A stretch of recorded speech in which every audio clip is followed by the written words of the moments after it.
Bismillahirrahmanirrahim. Assalamu alaikum dear students. Welcome back to my YouTube channel. This is Mohammed Rasim here. आज जी हम एक important topic ऊपर discussion करने जा रहे हैं जी।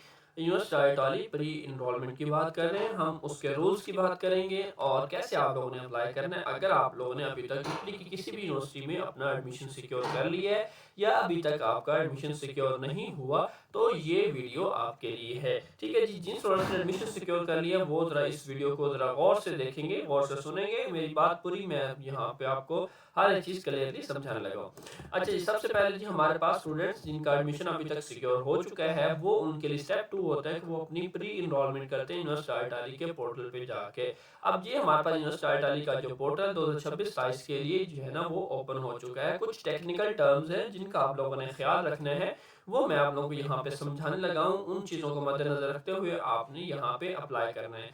हर साल ये हज़ारों स्टूडेंट्स जितने भी इंटरनेशनल स्टूडेंट्स होते हैं वो यहाँ पे इटली की यूनिवर्सिटीज़ में अप्लाई करते हैं और अपना एडमिशन सिक्योर करते हैं। ठीक है जी, और उन स्टूडेंट्स को फुली फंडेड स्कॉलरशिप भी मिलती है। यहाँ पे अभी तक जो है ना इतने स्टूडेंट्स 2,38,57 स्टूडेंट जो है यहाँ पे एडमिशन। बिस्मिल्लाहिर्रहमानिर्रहीम। अस्सलाम वालेकुम dear students, welcome back to my YouTube channel. This is Mohammad Waseem here. Italy pre enrolment open हो चुकी है फॉर 2026-27 के लिए। मोस्टली स्टूडेंट्स जब प्री इनरोलमेंट करते हैं तो बहुत ज़्यादा मिस्टेक्स करते हैं जिस वजह से उनका वीज़ा जो है ना उनकी समरी रिजेक्ट हो जाती है। तो बड़ा बहुत ही इंपॉर्टेंट वीडियो और बहुत ही इंपॉर्टेंट स्टेप है कि आपने अपनी प्री इनरोलमेंट कैसे करनी है। इसके लिए आपको रिक्वायर्ड डॉक्यूमेंट्स कौन कौन से चाहिए होंगे जिसके लिए आप यहाँ पे अप्लाई कर सकेंगे, और साथ में कौन सी ऐसी मिस्टेक्स होंगी जिनको आपने फॉलो नहीं करना, जिनको आपने रिमूव करना है ताकि आप की समरी जो है ना वो आगे फॉरवर्ड हो सके। उसकी मुकम्मल डिटेल, कैसे आपने रजिस्ट्रेशन करनी है, कैसे आप लोगों ने यहाँ पे अप्लाई करना है, मुकम्मल डिटेल जो है ना हम आप लोगों के साथ यहाँ पे इस वीडियो के अंदर डिस्कशन करने जा रहे हैं। अब हम समझते हैं कि प्री इनरोलमेंट बेसिकली होता क्या है और क्यों ज़रूरत होती है और कौन से स्टूडेंट्स होते हैं जो प्री इनरोलमेंट कर सकते हैं। अभी ज़रा हम आगे further one by one step by step सब चीज़ों को एक्सप्लेन करेंगे। सबसे पहले हम ज़रा देखते हैं कि प्री इनरोलमेंट क्या होता है। कि प्री इनरोलमेंट एक ऐसा इंपॉर्टेंट स्टेप होता है, जो भी स्टूडेंट वीज़ा लेना चाहता है तो वो इस स्टेप से गुजर के ही जाता है। पहले सबसे पहले अगर आपने इटली में जाना है, इटली में एडमिशन सिक्योर कर लिया है और इटली आप जाना चाहते हैं, आप वीज़ा लगवाना चाहते हैं, तो सबसे पहला काम जो आप लोगों को करना होगा वो यूनिवर्सिटी से एक्सेप्टेंस लेटर। समटाइम यूनिवर्सिटी से एक्सेप्टेंस लेटर लेना भी ज़रूरी नहीं होता, लेकिन जो मेजर जो सबसे ज़रूरी होता है वो ये स्टेप होता है कि आपने अपनी प्री इनरोलमेंट करनी होती है। अब प्री इनरोलमेंट क्या होती है? एक पोर्टल होता है यूनिवर्सिटी इटाली, इटली का एक पोर्टल है, यूनिवर्सल पोर्टल है। जितने भी इंटरनेशनल स्टूडेंट्स होंगे ऑल ओवर द वर्ल्ड जिनका एडमिशन सिक्योर हो चुका होगा या जिनका नहीं भी होगा, वो एक पोर्टल होगा यूनिवर्सिटी इटाली। एक वेबसाइट है इटली की गवर्नमेंट की तरफ से। इस वेबसाइट में आएंगे, आने के बाद यहाँ पे अपनी फ़ाइल कंप्लीट एप्लीकेशन डालेंगे, एप्लीकेशन वैलिडेट करेंगे, एप्लीकेशन यहाँ पुट करेंगे, जो भी उनका प्रोसेस उसको भी हम आगे जाके डिस्कस करने जा रहे हैं। उसके बाद जब वो पोर्टल पे अपनी हर चीज़ अपडेट कर देंगे, उसको सबमिट कर देंगे, अपनी एप्लीकेशन को सबमिट कर देंगे। अपनी एप्लीकेशन पे यूनिवर्सिटी इटाली क्या करता है, अब आपकी एप्लीकेशन यूनिवर्सिटी को सेंड करता है, यूनिवर्सिटी आपकी एप्लीकेशन को चेक करती है, फिर यूनिवर्सिटी जब वैलिडेट कर देती है, जब यूनिवर्सिटी आपकी वैलिडेट कर देती है तो फिर आपका ये पोर्टल आपकी समरी जो है आपकी मुतल्लिका एम्बेसी को फॉरवर्ड कर देता है। अब ये चीज़ बड़ा ध्यान में रखनी है कि जब भी आपने प्री इनरोलमेंट करनी है, जहाँ से आप अपना वीज़ा, जिस कंट्री से आपने वीज़ा अप्लाई करना चाह रहे हो, तो आपने उस एम्बेसी को सिलेक्ट करना है। रजिस्ट्रेशन करते हुए उन सब चीज़ों का ख्याल रखना है, ठीक है, तब ही जाके आपकी समरी उस एम्बेसी को फॉरवर्ड होगी। अब यहाँ से समरी एम्बेसी में जाने का काम स्टार्ट हो चुका है कि आपको किस कंट्री से आपने अपना वीज़ा अप्लाई करना है, किस कंट्री से आपने अपनी अपॉइंटमेंट लेनी है और किस तरह आपने आगे मूव करना है। तो ये सारी मुकम्मल डिटेल वीडियो हम आगे जाके डिस्कस करने लगे। ठीक है जी, प्री इनरोलमेंट किस किस को चाहिए होगी? जितने भी नॉन ईयू स्टूडेंट्स होंगे, पाकिस्तान से इंटरनेशनल जितने भी इंटरनेशनल स्टूडेंट होंगे, सारे उन सबको प्री इनरोलमेंट के प्रोसेस से गुजरना पड़ेगा, चाहे आपका बैचलर का एडमिशन होगा चाहे आपका मास्टर्स का एडमिशन। ये सिर्फ कंडीशन जो है बैचलर और मास्टर्स के स्टूडेंट्स के लिए होगी कि जिनका बैचलर और मास्टर्स के लिए अपना एडमिशन सिक्योर कर चुके होंगे उनको प्री इनरोलमेंट की ज़रूरत होगी। उसके बाद हम आ जाते हैं रिक्वायर्ड डॉक्यूमेंट्स के पास। तो रिक्वायर्ड डॉक्यूमेंट्स में कौन कौन से डॉक्यूमेंट आपने बना के रखने हैं जी। पासपोर्ट सबसे पहले आपका मैंडेटरी चीज़ जो है, आपके पास पासपोर्ट होना ज़रूरी है। और पासपोर्ट कम से कम आपका 2 to 3 ईयर जो है ना उसकी वैलिडिटी होनी चाहिए। ये लाजमी अपनी आपने माइंड में रखना है। एकेडमिक डॉक्यूमेंट्स में आपकी इंटर के डॉक्यूमेंट्स आ जाते हैं, ठीक है। इंटर के बाद आपके बैचलर के डॉक्यूमेंट आ जाते हैं, ठीक है जी। बीएस, इंटर, इन सब के डॉक्यूमेंट, मैट्रिक, तमाम के डॉक्यूमेंट आपके पास होने चाहिए। अब पहली चीज़ सवाल यहाँ पे आता है, क्या डॉक्यूमेंट अटेस्टेशन कंपलसरी है? अटेस्टेशन के नहीं, अटेस्टेशन कंपलसरी नहीं है, लेकिन आपको टाइम से पहले अपने डॉक्यूमेंट अटेस्ट करवा के रख लेने चाहिए, ठीक है जी। अपने तमाम डॉक्यूमेंट मैट्रिक, इंटर, बैचलर के, इसमें आपका ट्रांसक्रिप्ट आ जाता है, आपकी डिग्रीज आ जाती हैं, तमाम डॉक्यूमेंट अपने वेरीफाइड करवा के, तो बेहतर ये कल किसी परेशानी से बचने के लिए आप डॉक्यूमेंट अटेस्टेड होने चाहिए। अदरवाइज यहाँ पे कंपलसरी नहीं है, विदाउट अटेस्टेशन भी आप अपना यहाँ पे अप्लाई कर सकते हैं। उसके बाद लैंग्वेज सर्टिफिकेट, आपके पास आइल्स है, एडमिशन आपको एमओआई की बेस पर मिल गया तो आप फिर भी आइल्स दे सकते हैं। अगर आपके पास आइल्स नहीं है, टोफल नहीं है, तो आप इंग्लिश प्रोफिशिएंसी या इसे हम एमओआई सर्टिफिकेट भी कह देते हैं, उस पर आप अप्लाई कर सकते हैं। उसके बाद सीवी वहाँ पे आप अपलोड कर, जो आपने अप्लाई करते वक्त, जो ऑफर लेटर लेते वक्त इस्तेमाल की थी, और मोटिवेशन लेटर, वही आप लोगों ने यहाँ पे लगा देना है। कोई भी चीज़ यहाँ पे एरर नहीं करना। अब उसके बाद हम चलते हैं डायरेक्ट पोर्टल पे। अब हमने सबसे पहला काम रजिस्ट्रेशन करें। रजिस्ट्रेशन करते वक्त आपने कौन सी मिस्टेक नहीं करनी, उसको हम जाके जरा डिस्कस करते हैं। रजिस्ट्रेशन करने के लिए आप लोगों ने इस पोर्टल पे कैसे आना है, इस वेबसाइट पे कैसे आना है, सिंपली आप लोग गूगल पे आकर लिख के सर्च कर सकते हैं यूनिवर्सिटी इटाली। यही सारे स्पेलिंग आप जब आप लिखेंगे तो आपको ऑफिशियल वेबसाइट यहाँ पे मिल जाएगी। अदरवाइज आप क्या कर सकते हैं, हमारी वेबसाइट है, आप उस हमारी वेबसाइट पे आ सकते हैं। ये जी जॉबी 56 के नाम से हमारी वेबसाइट है।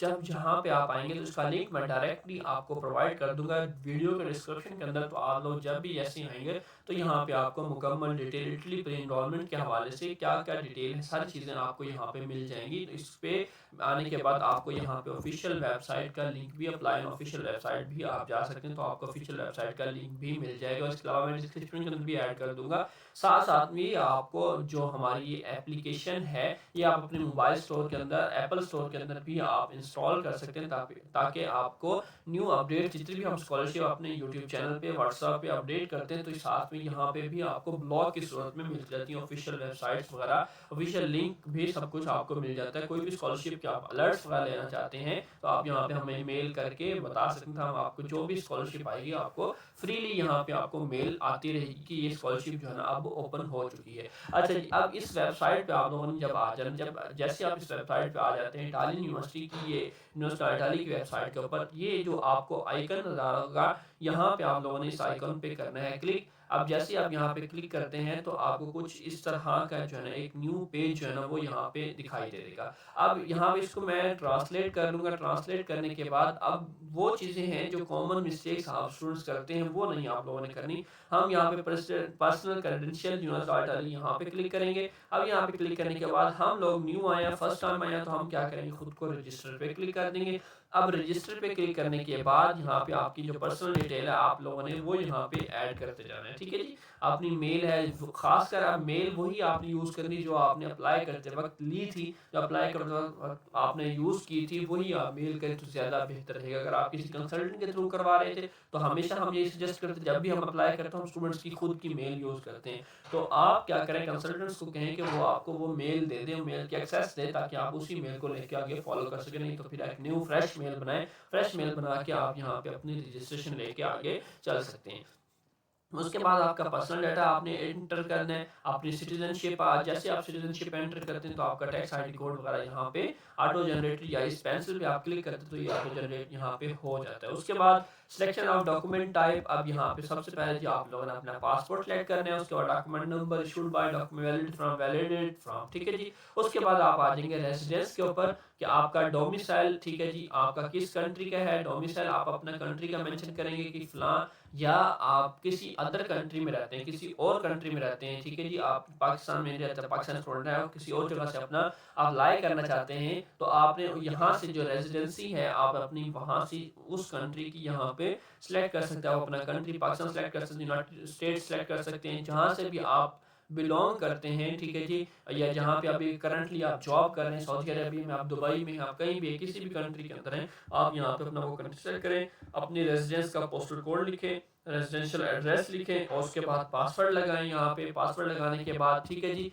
और पासवर्ड स्ट्रॉन्ग चूज़ करें, कंफर्म पासवर्ड करें, अपने आप को रजिस्टर करें। जैसे ही आप रजिस्टर पे क्लिक करेंगे तो आप लोगों को एक मेल आ जाती है कि आपकी रजिस्ट्रेशन फाइनल हो चुकी है। रजिस्ट्रेशन फाइनल होने के बाद एक लिंक मिलता है, उसको आपने यहाँ पे क्या करना है, एक्टिवेट। अब जरा ध्यान में रख लें कि रेजिडेंस वाले सेक्शन में आप लोगों ने सिर्फ वही ऐड करना है, स्टेट ऑफ रेजिडेंस, जहाँ से आपने अपना वीज़ा अप्लाई करना है, जिस कंट्री से, जिस स्टेट से आपने वीज़ा अप्लाई करना है वही आपने, अगर पाकिस्तान से करना है तो पाकिस्तान ही आपने सेलेक्ट करना है। तो ये वेरी इंपॉर्टेंट स्टेप है रजिस्ट्रेशन का, जिसको आपने अच्छे से फिल करना है। कोई भी मसला मसाइल होता है तो आप हमसे रब्ता कर सकते हैं। ये रजिस्ट्रेशन करने के बाद हम आगे लॉगिन करेंगे और फर्दर डिटेल की तरफ करने के बाद एक मेल रिसीव होती है, इस मेल को आपने एक्टिवेट कर लेना। आप मेल को एक्टिवेट करने के बाद सबसे जो नेक्स्ट इंपॉर्टेंट चीज़ हमारे पास आती है कि हमारा जो पर्सनल डाटा है वो यहाँ पे हमें लिखा आ जाता है।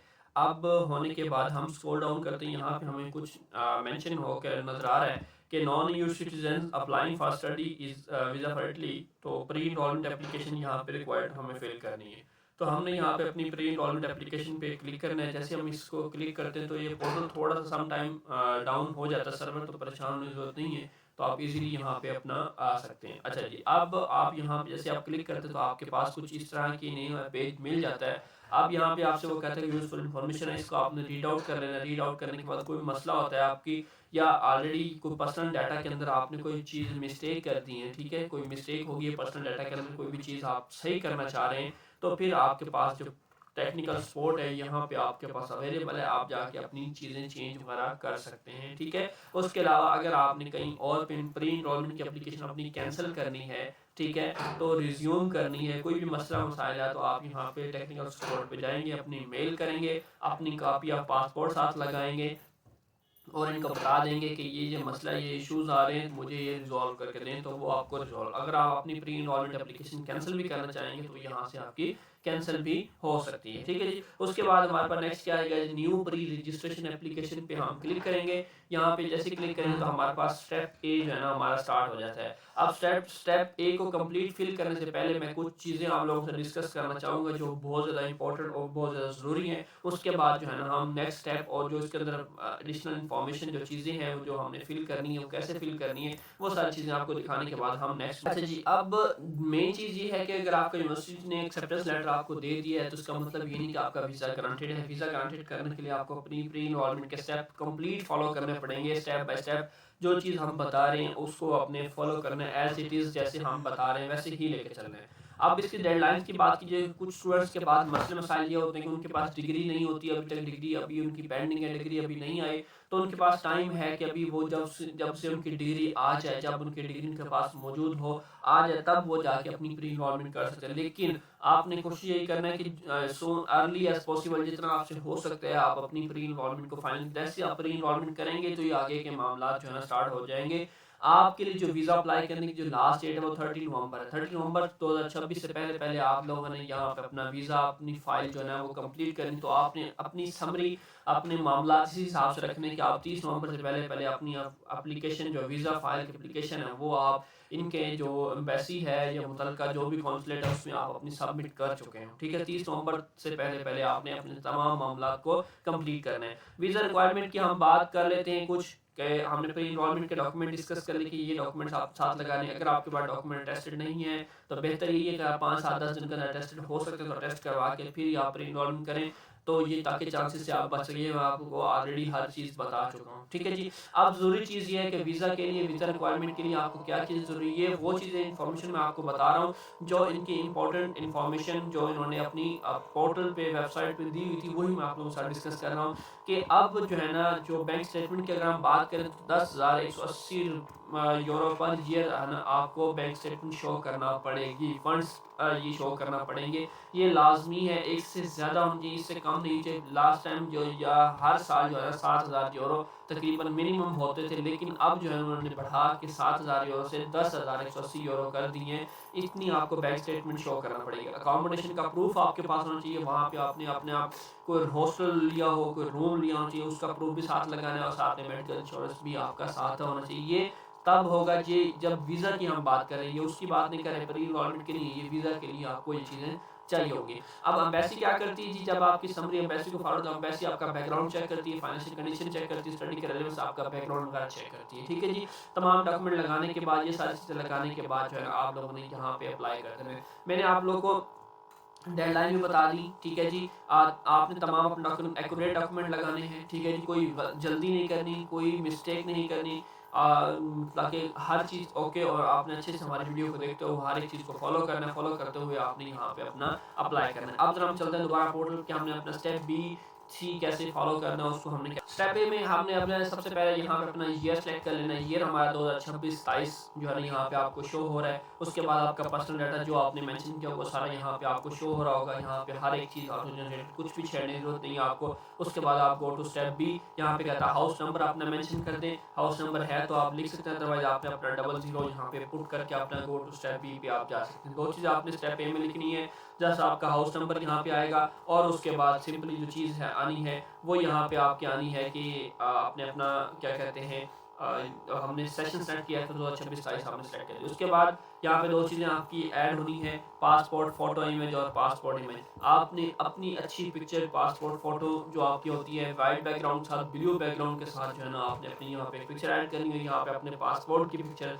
जो है ना क्लियर पिक्चर जो है ना वो आपने यहाँ पे ऐड करनी है। अब यहाँ पे मैं आपको इसलिए बता रहा हूँ कि ये मैंने अपना कंट्री जो है डिफरेंट चूज़ किया ताकि आपको पता लग सके जितने भी हमारे ओवरसीज़ पाकिस्तानी हैं, जितने भी ओवरसीज़ स्टूडेंट्स हैं, वो यहाँ पे किसी और कंट्री से अपना वीज़ा अप्लाई करना चाहिए। लेकिन स्टेट यहाँ पे आपको ये शो हो रही है, ठीक है जी। सऊदी अरेबिया आप करेंटली रेजिडेंस है, वहाँ से आपने वीज़ा अप्लाई करना है। यहाँ पे where you will apply for your visa, यहाँ पे मुझे सऊदी अरेबिया के अंदर जितने दो कॉन्सुलेट या एम्बेसीज हैं वो यहाँ पे शो कर रहा है। मैं एम्बेसी रियाद सेलेक्ट कर लेता हूँ।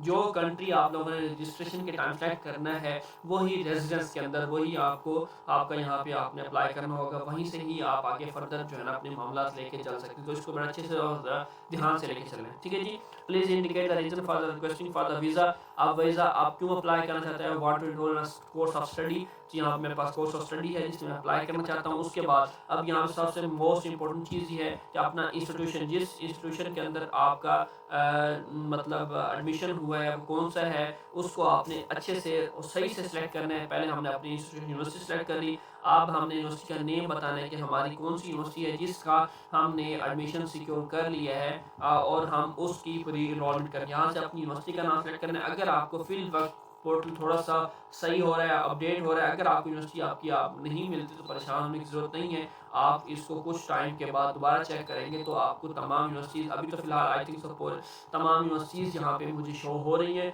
कि यहाँ पे तमाम की तमाम यूनिवर्सिटीज़ अवेलेबल हैं। आप सब की सब यूनिवर्सिटीज़ के लिए यहाँ पे जो है अपनी प्री इनरोलमेंट कर सकते हैं। तो मैं यहाँ से यूनिवर्सिटी ऑफ बारी लेट्स सी करके हमने सेलेक्ट कर ली। सेलेक्ट करने के बाद यहाँ पे मैंने अपना कोर्स जो है ना वो इंग्लिश लैंग्वेज के अंदर चूज़ कर लिया है। ये मेरा इंग्लिश लैंग्वेज कोर्स है, ठीक है जी। उसके बाद यहाँ पे कोर्स टाइप कर रहे हैं आपके पास सिंगल साइकिल डिग्री के लिए आप कर रहे हैं, आप यहाँ पे मास्टर्स डिग्री के लिए कर रहे हैं, ठीक है जी। आप यहाँ पे जिसके लिए कर रहे हैं उस डिग्री को आपने यहाँ से चूज़ करना है। चूज़ करने के बाद यहाँ पे आप नीचे आएंगे, स्क्रॉल डाउन करेंगे। आप इंग्लिश लैंग्वेज हमने चूज़ कर दी, कोर्स का नेम। अब यहाँ पे जो कोर्स अवेलेबल हैं इस साल के लिए, कि आप इस साल के लिए आप इस कोर्स के लिए यहाँ पे अपनी प्री इनरोलमेंट कर सकते हैं। क्योंकि कुछ प्रोग्राम ऐसे हैं यूनिवर्सिटी ऑफ बारी अल्डो जो पॉलिटेक्निक डी बारी है वो डायरेक्ट प्री इनरोलमेंट भी मांगते हैं, तो आप इस यूनिवर्सिटी की डायरेक्ट प्री इनरोलमेंट भी कर सकते हैं। यहाँ से हमने एक प्रोग्राम अपना चूज़ कर लेना है, कंप्यूटर साइंस इंजीनियरिंग यहाँ पे ये, ठीक है जी। अब इधर से हमने अपना इंग्लिश का कोर्स, जिस कोर्स के अंदर हमारा एडमिशन सिक्योर हुआ है, जी जस्ट एक मैं आपको वैसे बता रहा हूँ। यहाँ पे हमारा artificial intelligence and data science के अंदर हमारा अगर एडमिशन सिक्योर हुआ है, या हम इसके अंदर अगर डायरेक्ट प्री इनरोलमेंट इसको चूज़ करें तो हमने ये चूज़ किया, ये उसकी डिटेल आ गई है, ठीक है जी। यहाँ से आपको सारी डिटेल वगैरह हर चीज़ मिल जाती है, ठीक है जी। अब यहाँ पे अकाउंट आइडेंटिफिकेशन एट द अब कुछ यूनिवर्सिटीज़ यहाँ पे आपको जो अपना ऑफ़र लेटर भेजती हैं, तो साथ में आइडेंटिफ़िकेशन एक कोड भी देती है, तो उसको भी ज़रा हम डिस्कस कर लेते हैं, वो आपने कहाँ से लेना और कैसे। ज़रा कोड की अगर हम बात करें तो हमारे पास जो हम कोड की डिस्कशन कर रहे हैं कि हमारे पास कौन-सा ऐसा कोड है जो हमने वहाँ पे इंसर्ट करना है, तो कंपल्सरी नहीं है। दूसरा, जिस यूनिवर्सिटी का आपने अप्लाई किया हो, लेट्स सी कि अगर मैंने यूनिवर्सिटी ऑफ मिलान में बायकोका का मैंने अप्लाई किया, तो मुझे यहाँ से ऑफ़र लेटर मिला है, तो ये आपका यूआर आईडी नंबर होता है, ठीक है। जब भी आप किसी भी यूनिवर्सिटी में अप्लाई करें तो आपको एक आईडी नंबर अलॉट किया जाता है यूनिवर्सिटी की तरफ से, या एक यूज़र नेम होता है जो आपकी मेल से डिफरेंट होता है, ठीक है। तो वो यूज़र आईडी या आप यूज़र नेम या यूज़र आईडी जो आपको मिलता है वो आपने वहाँ पे अपना इंसर्ट कर देना है। वो भी कंपल्सरी नहीं है, ठीक है। अगर ना भी हो तो कोई मसला नहीं, अदरवाइज़ आप उसके बगैर भी यहाँ पे अपने रजिस्ट्रेशन मतलब प्री इनरोलमेंट जो है ना वो कर सकते हैं, इतना बड़ा इशू नहीं है। तो अपना अपने आईडी ले लें, लिख लें, ज़्यादा बेहतर है। अगर आपको मिल जाती है तो अपनी आईडी लें और अपनी वहाँ पे आप आईडी जो है ना वो मेंशन कर सकते हैं। अच्छा, अब नेक्स्ट हमारे पास क्या आ जाता है जी, हमने यहाँ पे अपना अकाउंट आइडेंटिफिकेशन आईडी जो है ना वो यहाँ मेंशन कर देनी है। अगर हम मेंशन करना चाहते हैं तो हम मेंशन कर देंगे, अदरवाइज हम इसको यहाँ लिख के के बाद गो टू स्टेप सी। तो वो ये कहता है जी पहले आप अपनी ये पिक्चर जो है अभी तक ऐड नहीं की, तो आप अपनी पिक्चर्स दोनों ऐड करें, उसके बाद स्टेप सी की तरफ मूव। नेक्स्ट सेक्शन हमारे पास है जी सेक्शन सी, स्टेप सी जिसे हम कह सकते हैं। अब यहाँ पे आने के बाद देखें तो अब मेन चीज़ जो है ना डॉक्यूमेंट्स अपलोड करना है, जो सबसे इंपॉर्टेंट स्टेप है इस सारे प्रोसेस का, कि आपने डॉक्यूमेंट्स अपलोड करने हैं। अब डॉक्यूमेंट कैसे अपलोड करने हैं, यहाँ पे मैंने एक डॉक्यूमेंट अभी तक अपलोड कर दिया है, तो वो मुझे यहाँ पे शो हो रहा है। सिंपली आप लोगों ने क्या करना है, यहाँ पे जहाँ मोर लिखा हो यहाँ पे आपने क्लिक करना है। लिखने के बाद आप देखें यहाँ पे आपको option qualification, language certificate and more. आप जो लैंग्वेज जिसके पास सर्टिफिकेशन है, आइल्स, टोफल, जो भी आपके पास हो यहाँ पे आप अपलोड कर सकते हैं। उसके बाद फाइनल डिप्लोमा यहाँ पे अपनी डिग्री अपलोड करें, ठीक है। उसके बाद यहाँ पे अपनी ट्रांसक्रिप्ट अपलोड करें, डिप्लोमा सप्लीमेंट यहाँ पे, ठीक है जी। फाइनल डिप्लोमा या डिप्लोमा सप्लीमेंट भी आप ऐड कर सकते हैं। सीमिया अगर किसी ने बनवा लिया डीओबी तो वो यहाँ पे अपलोड कर सकते हैं, अदरवाइज आप ना करें, स्किप भी कर सकते हैं, यहाँ पे मसला नहीं है। उसके बाद यहाँ पे कहता है जी certificate issued by foreign entries. अच्छा, सीवी, यहाँ पे सीवी ऐड करें अपनी। कवर लेटर, रिकमेंडेशन लेटर आप यहाँ पे ऐड कर सकते हैं। नॉलेज ऑफ इटालियन लैंग्वेज, इसको हम स्किप करेंगे, स्क्रॉल डाउन करेंगे यहाँ पे। Certificate of English language proficiency, MY certificate आपके पास है, आप यहाँ पे अपलोड करें। Certificate knowledge of foreign language, कोई और लैंग्वेज आपके पास है उसका सर्टिफिकेट तो आप यहाँ पे अपलोड कर सकते हैं। ट्रांसलेशन एंड डॉक्यूमेंट्स की लीगलाइजेशन है, आप वो ऐड कर सकते हैं। मोटिवेशन लेटर अदर में जाके आप ऐड कर सकते हैं। इस तरह आपने क्या करना है, वन बाय वन करके अपना जो है ना एक यहाँ से चूज़ करना है, अपनी फाइल चूज़ करनी, टाइटल का नेम लिखना है। जैसे कि अगर हमने certificate English language proficiency add करना है तो यहाँ से अपना टाइटल नेम में हम आएंगे अपना, अब वो ऐड कर दें कि हमारे पास ये हमारा MOI सर्टिफिकेट है, ठीक है जी। MOI है या मीडियम ऑफ इंस्ट्रक्शन है। उसके बाद हमें अपलोड टाइटल पे जाना है। जैसे अपलोड टाइटल पे जाएंगे तो इस तरह हमारी फाइल जो अपलोड होकर हमें लिस्ट बनी हुई मिल जाएगी। उसके बाद आपने कर लेना है समरी पे क्लिक। जैसे आप ये तमाम डॉक्यूमेंट्स अपलोड कर लेंगे तो आपकी समरी जो है ना आपके सामने इस तरह आ जाएगी, और यहाँ पे आपने कर लेना आई हैव रीड यहाँ पे, ठीक है जी। अपना रीड कर लेंगे, रीड करने के बाद समरी आप डाउनलोड भी कर सकते हैं। उसके बाद submit the pre registration application, जैसे आप सबमिट करेंगे तो आपको एक मेल आ जाएगी कि आपकी समरी जो है ना वो फॉरवर्ड हो चुकी है। तो ये टोटली एप्लीकेशन प्रोसेस है जो मैंने आप लोगों के साथ डिस्कस किया वन बाय वन, कि इस पूरे एप्लीकेशन प्रोसेस को आपने स्टेप्स को फॉलो करना है, ठीक है, जैसे मैंने आपको बताया। तो कोई चीज़ मिस नहीं करनी, वीडियो को एंड तक देखना है ताकि आपको हर एक चीज़ समझ आए। फिर भी कुछ रह जाता है, कुछ प्रोसेस करना है आपने, अब हमारी टीम से रब्ता कर सकते हैं। बहुत सारा ख्याल रखें, इंशाल्लाह मिलेंगे नेक्स्ट वीडियो के साथ, तब तक जी।